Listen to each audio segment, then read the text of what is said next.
Democrats sell grievance to Black America. But I wonder if you're fundamentally disempowering them with this message. Like, oh, white people are the devil. And this alarms me. You and I were meant to talk about this on your show, and we never ended up getting around to it because we ended up talking about Israel. But it alarms me because when you see people like Hillary Clinton going out and saying, hey, white Christian men, they're the problem. Or you've got Gavin Newsom saying that, ICE and Trump are disappearing people of color. And you've constantly, it's like the white man is the root of all evil. And they sell this messaging, and I'm sure it must feel good. It must validate people on some level.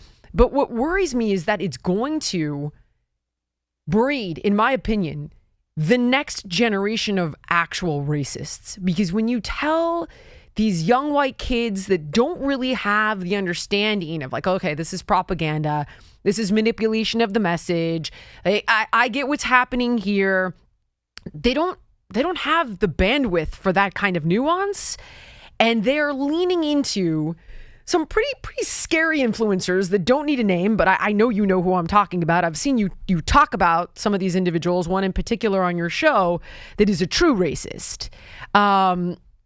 That scares the shit out of me. How do you think that we bridge this gap? Because I feel like the left continues to race bait and fear monger. And then on the right, it's like, hey, get over it.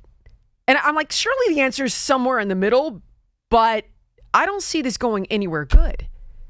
Yeah, you're 100% right. It's going to take somebody with integrity, reasonableness, and have a foundation of unity to bring this back together, because they are creating racism.